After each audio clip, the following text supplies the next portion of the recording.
Solusi menabrak regulasi, jalan hauling milik keluarga Wabub Lahat diduga belum kantongi AMDAL.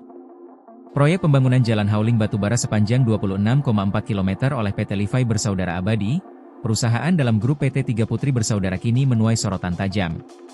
Proyek tersebut diduga berjalan tanpa izin analisis mengenai dampak lingkungan yang sah, padahal kegiatan konstruksi disebut telah berlangsung di lapangan. Menurut informasi yang dihimpun redaksi, PT LBA dan PT TPB diketahui dimiliki oleh pihak yang masih memiliki hubungan keluarga dengan Wakil Bupati Lahat Widyaningsih, sehingga memunculkan dugaan konflik kepentingan dalam pelaksanaan proyek bernilai strategis ini.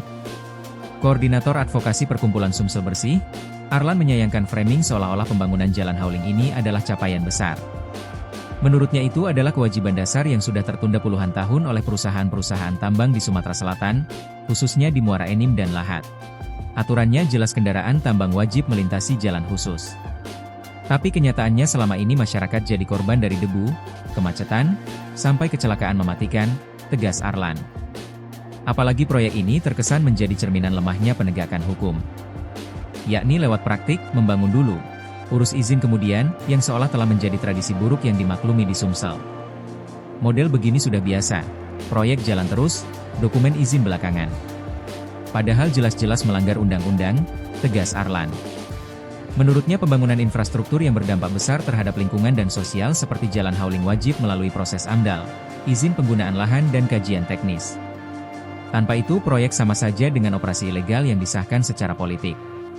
Kalau tanpa AMDAL, artinya proyek belum melalui kajian lingkungan. Itu pelanggaran serius, apalagi kalau proyeknya dikaitkan dengan elit daerah, tambahnya.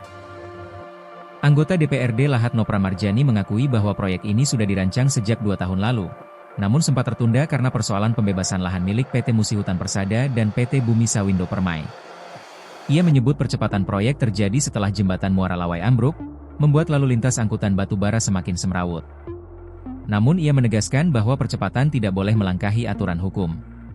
Kalau belum ada AMDAL atau pembebasan lahannya belum bersih ya jangan dipaksakan, kita tidak ingin proyek ini justru menimbulkan masalah hukum baru, ujarnya. Mengambil contoh yang terjadi di jalan hauling milik PT Servo Lintas Raya, meskipun telah berjalan, berbagai pelanggaran kerap terjadi dan merugikan masyarakat. Sementara itu Wakil Ketua Komisi 4 DPRD Sumsel, Ade Pramanja menyatakan bahwa pihaknya belum mendapat laporan resmi dari dinas terkait mengenai groundbreaking proyek tersebut. Ia menekankan bahwa DPRD mendukung pembangunan infrastruktur asalkan dilaksanakan sesuai aturan. Penting bagi semua pihak agar proyek tidak menyalahi ketentuan hukum. AMDAL itu bukan formalitas, itu alat kontrol dampak sosial dan ekologis, katanya. Senada Zulfikri Kadir anggota Komisi 4 lainnya menyebut bahwa pembangunan jalan hauling adalah kewajiban perusahaan tambang, bukan negara. Kalau belum ada AMDAL itu sangat berisiko. Selain bisa diberi sanksi, masyarakat yang terdampak juga bisa menuntut, tegasnya.